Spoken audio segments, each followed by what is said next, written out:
So basically, what happened was I went to a Grateful Dead concert with a friend of mine, and they were a band that I never understood because I was always like in kind of rehearsed bands, and we practiced the harmonies and we played the song the same way every time, and we practiced 15 to 20 hours a week so we could play the same 10 songs on a dime, like with precision, you know? And the idea of jamming, improvisation was not something that you were really... I'd hear their music and I'd hear like bad notes and just seem kind of sloppy and meandering or whatever. But I always liked the Deadheads. They're always like the sweetest people, and they always invited me to play hacky sack. And I just thought they were just adorable. But I didn't get it. And then a friend of mine brought me to see them one night, and I got it. And I saw Jerry Garcia. He wasn't playing music as much as he was communing with it and channeling it and allowing it to flow through him. It wasn't something that was contrived or rehearsed. I mean, I'm sure he had knew some of these songs and all that, but it got to when at his best moments, there was moments where it was just like this pure flow, and he was just kind of being at one with the natural presence of the music in the moment. And I was like, that's what I want to do. That's what I want to do. I want to learn how to sit in with anybody and just ride that wave, you know. And sometimes I'm going to wipe out and, you know, might half drown, but other times it's going to be a perfect ride. And that changed my whole perspective. And I really invested in some recording equipment at the time, and that's when I made my first solo album called New Age Blues. And basically it was hard, having played with all these rock musicians, and it was kind of hard to get my melodic hard rock buddies to understand what I was trying to do. So I couldn't really find support to really start that kind of band. Like, my friends were still into like Ozzy and Van Halen and stuff like that, and I'm like, but there's this new band, Fish, and like, what are you talking about, man? So I started jamming with myself, and I bought gear, and I started playing all the instruments myself, and I just basically applied what I call the Luna Muse principle, and that just simply means crazy inspiration. And what that means is you try to find that magical, mystical moment, and you try to be of service to it. And I just started recording music like that. And the first album came out, and to be honest with you, people had associated me with Phantom's Opera so strongly, which sounded like Queen and the Beatles, and that the initial reaction to it was pretty negative. I mean, the publication called the Aquarian Arts Weekly, which is a major arts and entertainment publication in New Jersey, trashed me. And made a very prominent publication in Japan called Burn Magazine, which is like their equivalent of Rolling Stone. Yep. Well, they loved Phantom's Opera, and they loved my voice, and they'd write about us, and we'd sell 10,000 copies. And I took this big risk doing music that was completely opposite.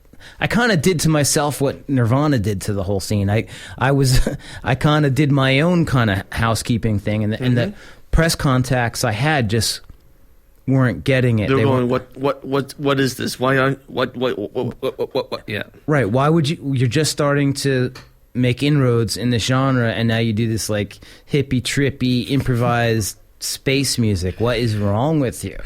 Like, literally, that was it's like, if you translate, it's like, Aito Yume Sekai, what is wrong with him? Like, you know, I stood with it because I felt like it was much closer to who I was finding out I was as a spiritual being. And then I just kept doing it. And as I've journeyed through life, I just go back to that studio, and it still remains that personal therapeutic zone. So at some point I went from pursuing professional music to just really trying to honor personal creativity. And somehow 30 albums happen, you know? It's really amazing, and there's something else to that New Age blues that I picked up on that I was really intrigued with. 17G, A Tribute to Jerry. The Yes. track was nominated for a Grammy, if I remember correctly.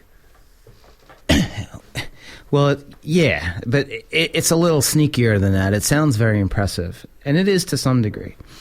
But I was working for a major label in the archive, and I was invited by NARAS, National Academy of Recording Arts and Sciences. There was a guy that was the head of the Grammys, Michael Green.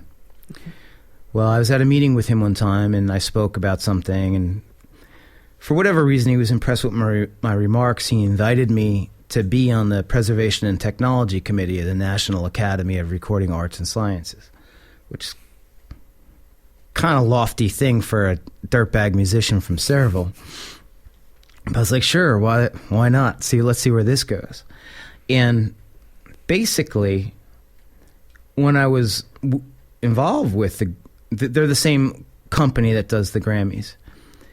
Basically, I saw what the Grammys is. I figured it out. I mean, it's just basically this insider club.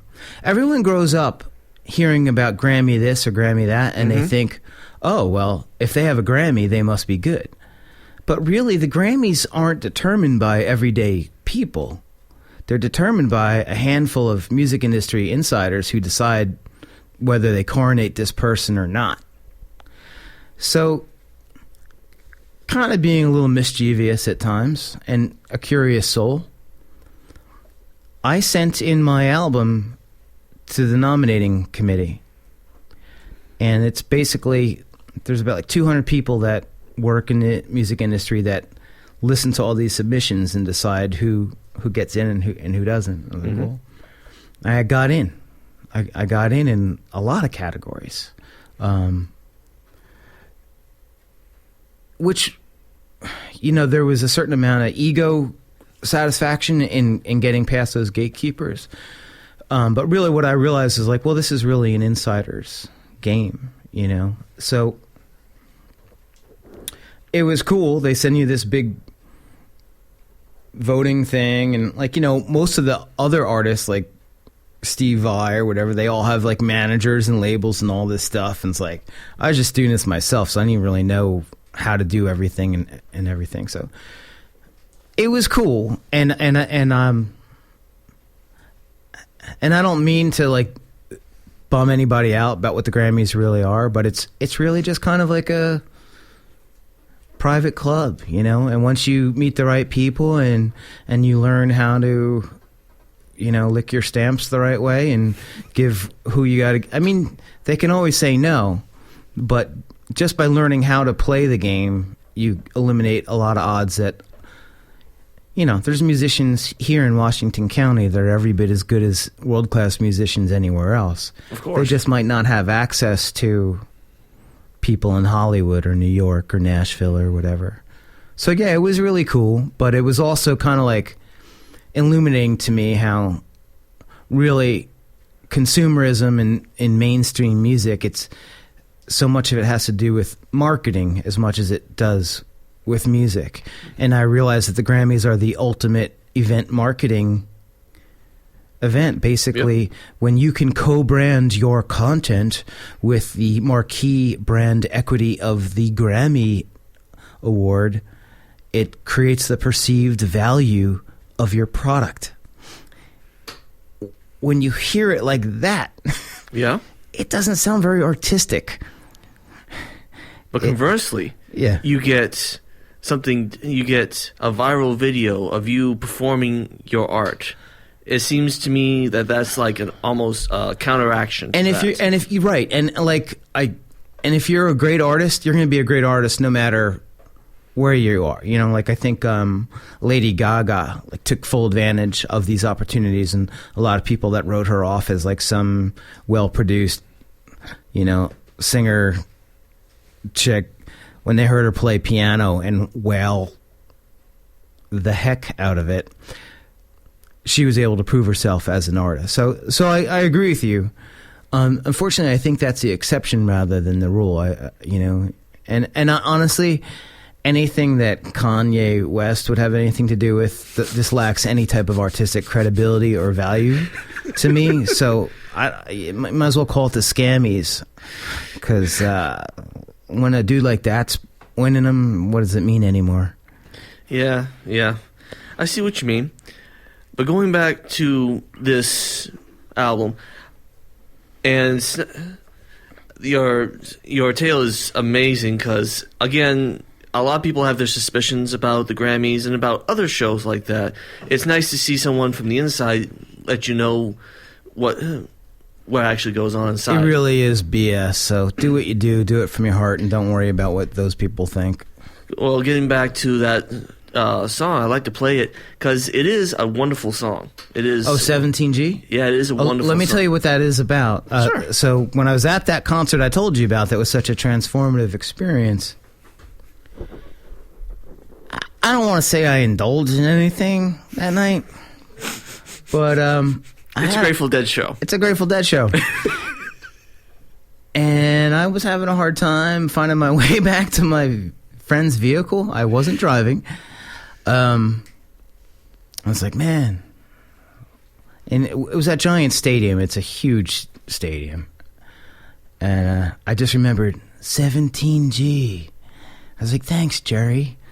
Because that was our parking spot, 17G. That was the area where we were parked. So, there you go.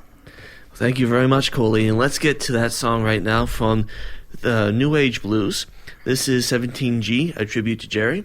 And you're listening to the Back 40 Radio Show on WUMM 91.7 Machias.